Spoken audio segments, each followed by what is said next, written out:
All right, guys, real quick. We're going to get back to Bajaing this thing and taking it off-road.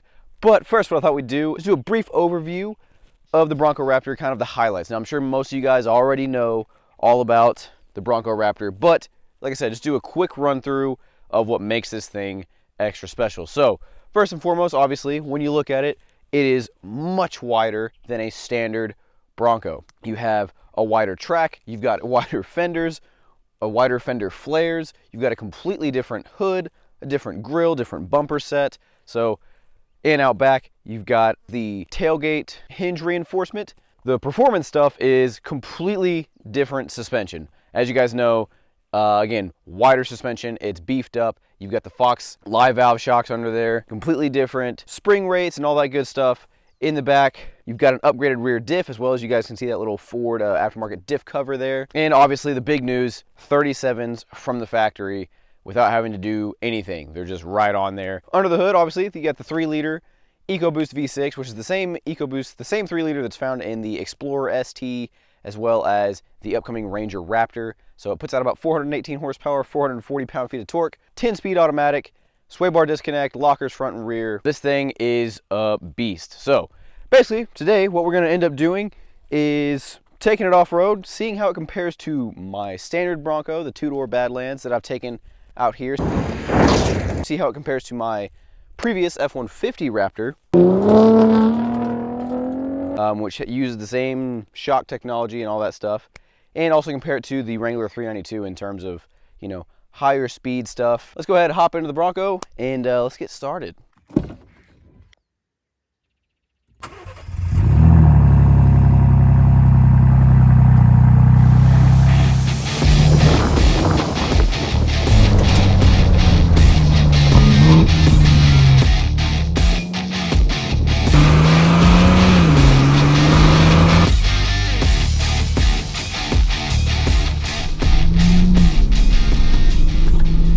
Guys, so currently I'm in off-road mode with the sway bar disconnected because I'm not really pushing it on this particular section. You know, we're currently going about 30 miles an hour, so it just kind of makes the suspension a little softer, which leads me to another point. I want to kind of clarify something. Baja mode, whether it's in this, the Raptor, any of those things, is not the softest suspension setting. I see a lot of people who are, you know, automotive journalists or whatever, who say that, oh yeah, I'm gonna put it in Baja mode because that way it's the softest. That's not at all how that works. And I'll explain that. So Baja mode, right, is designed for high speed off-roading, right? Jumping, hitting bumps at a very high rate of speed. If that was the case, if it was to be tuned to be the softest, then that would mean that every time you hit a bump at 50, 60 miles an hour, if it's softer, that means it's going to go through that travel a lot more quickly. And what happens when you quickly go through the travel and have no more travel left? That's called bottoming. So that means that at 50 miles an hour, going over some bumps, if it was the softest setting, it'd be bottoming out, which would be a lot harsher. And then when it jumps, it would bottom out and bounce and, you know, slam itself multiple times. If you need a little bit more clarification, think of it as like a motocross bike or a supercross bike. You know, those guys are hitting massive jumps, hitting whoops that are 3 feet deep. Those bikes are not soft. They are incredibly stiff compared to a regular bike you just go and buy off the showroom because of the punishment that they take off-road. So just wanted to clarify that. Baja mode is meant to give you a lot more compression and be a little bit stiffer, so that way when you hit a bump at 50 miles an hour, instead of the suspension just completely blowing through it, it takes a bit more of it and compresses more slowly. And again, when you jump and have the entire weight of an almost 6,000 pound vehicle coming down on it, you don't want it to be super soft. It has the effect of seeming soft because you hit a bump that you would assume would really upset it. But it doesn't. So it has the effect of seeming soft, but it isn't. So I just want to clarify that. But like I said, right now I'm in off-road mode, sway bar disconnected, and I mean, we're just cruising. I mean, this section right here is just so easy, wild. I mean, there's nothing that upsets this thing. But even in off-road mode, you can still get on it a little bit. So like we're coming up to this section here, and you can, I mean, there's just nothing that really upsets it. But it's really, really a lot of fun, especially when you put it in Baja mode and leave it in 2-wheel drive. That is also a lot of fun. All right, so we got a quick straightaway here where we should be able to get up to some decent speed. I got good visibility, nobody in front of me. So I think it's time we put it in Baja mode and kind of see what happens.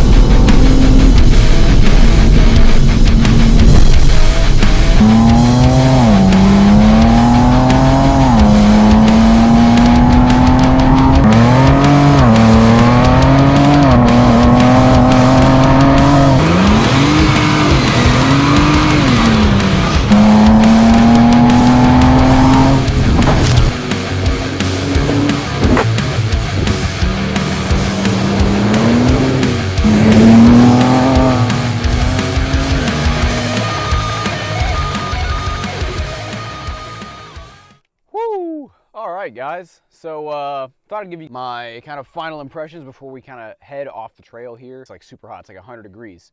So I'm kind of chilling in the shade here. And speaking of 100 degrees, I'm sure some of you guys want to know, no issues, no overheating issues, no temp. I mean, the temp gauges, I don't even think moved, just from what me remembering and just kind of glancing at them. So 100-degree heat, using it off-road how it was meant to be, no issues. Now, let's compare it to the two-door Bronco. Obviously, if some of you guys are familiar, I'll leave a link up here. I did do this similar trip and trail with my two-door Bronco, and you guys can kind of see how that went. But the biggest differences that I noticed when using this, comparing it to the two-door Bronco, is it improved the suspension travel. There were a couple of times where you had some pretty hard hits in the two-door Bronco. Naturally, it's the Badlands Sasquatch package, so doesn't have as much travel, but also the damping again isn't adjustable like it is here. And that's a major thing that you notice, is just the amount of, you know, hitting some of those things at the same speed. This either shrugs it off or doesn't notice it. You have to go considerably faster for you to be like, oh, okay, yeah, I kind of felt that a little bit, which is good, because this thing is meant to be, you know, blasting around 70 miles an hour, hitting jumps and things like that. And the suspension, I mean, it's fantastic, guys. I mean, really is. The next thing is, again, like I mentioned earlier, the chassis rigidity. It's so much more rigid than the standard Bronco. And you really notice it. Again, you won't notice it if this is your first and only ever Bronco. So if you just hop into it, it's just going to feel how it feels. But if you currently own a Bronco, 2-door, 4-door, whatever, hop into this, you're going to notice they improved everything. Now, some of you guys will know, I like my Bronco, but I don't love it. There's a few things that I have that I don't like about it. This fixes all of those things. Literally everything that I don't like about my Bronco, this fixes. And then everything that I do like about my Bronco, it cranks up to 11. Powertrain, transmission, I already like the powertrain and the transmission in my Bronco. However, this takes it to another level. Right in this engine, when you hit about 4,000,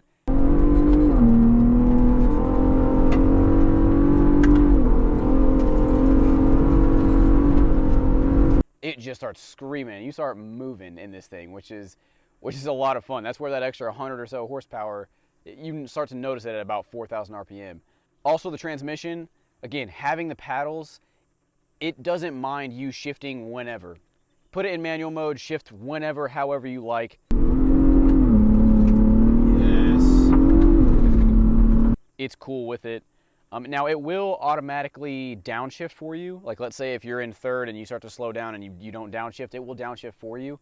But again, compared to my two-door Bronco, it hated me trying to shift it. On the little thumb thing, it didn't like it to do it. It wasn't as fast. It seemed relatively sluggish. This, an equivalent to an off-road PDK, we'll call it that. Compared to the two-door Bronco, it doesn't feel like a Bronco with more suspension. It truly feels like a different vehicle. They improved and changed so much of this thing. It doesn't feel like a Bronco, if that makes sense. Like, it doesn't feel like, oh yeah, this feels like my two-door Bronco, just with a bit more tire and suspension. It feels different, the way it reacts, the way it handles. Also, real quick, one thing I do want to point out is when you're kind of off-roading and, you know, doing this stuff, if you're just kind of cruising, you're just kind of going around, leave it in and you're not really trying to go after it, leave the suspension either in normal mode or off-road. Kind of softens everything up. You can put it in 4 high and then disconnect the sway bar. That's the most comfortable setting. Again, when you're really going after it and you're trying to jump it, you're trying to hit stuff hard, then put it in Baja mode, because then you're gonna want that extra compression to make sure you're not bottoming and things like that. And speaking of the sway bar disconnect, it stays disconnected up to 50 miles an hour in Baja mode, which is nuts. That's almost double the speed of, I think that is double the speed of what the standard Bronco will allow you to do. So you can be moving in this thing and still get all kinds of articulation and flex and everything. So that's really cool. And then compared to say like my F-150 Raptor, obviously this doesn't ride quite as well because the wheelbase is a little bit shorter, but it does ride better than my two-door Bronco, my 392, just not quite as well as the F-150 Raptor, even on mine, which had 35s instead of 37s. But again, that's mainly down to the shorter wheelbase. And again, compared to the 392, the 392 would have hated, I probably would have broke something trying to do 50% of the speed I was doing in this. That's just not what it's for. Again, I have a video of the 392 kind of driving fast off-road, and it bottomed out a couple of times, and it was pretty rough.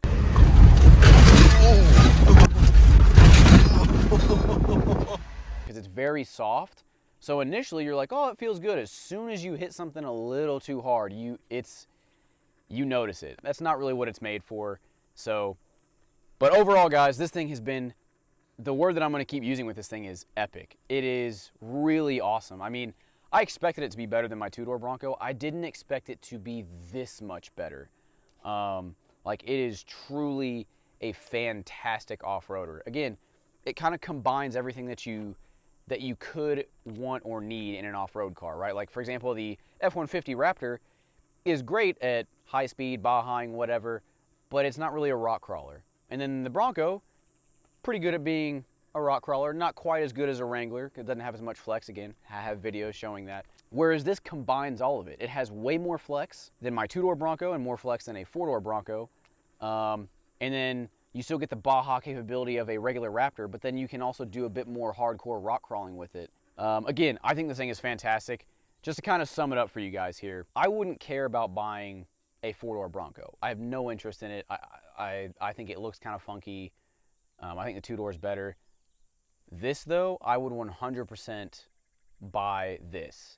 Now, I'm probably going to make a separate video comparing this to like the 392 and kind of which one I like better. But and I also would take this hands down over my two-door Bronco. This is so much better in every aspect. Real quick, guys, I'm going to interrupt myself while I'm about to air up the tires. I want to talk briefly negatives, which they're few and they're minor.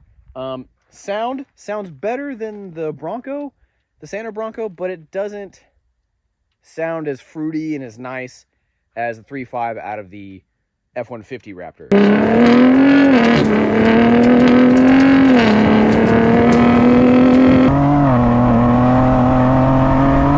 It's just missing a little bit of that flair, a little less aggressive. It sounds okay.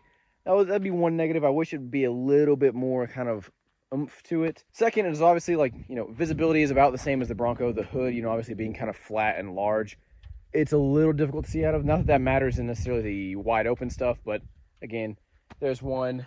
I guess the advanced track, because there's traction control and then advanced track, which the traction control lets you go spin all you want in a straight line. As soon as you start to get a little squirrely, the advanced track kicks in. I wish there was a easier way to disable that, because it doesn't always let you. So it doesn't always let you disable it. I wish it was a little bit more easy to disable it, because again, when you're off-road in Baja mode, you kind of want to get the thing out a little bit. It lets you do it, but then you can feel it intervene in the brake pedal, and I don't like that. So anyways, back to me.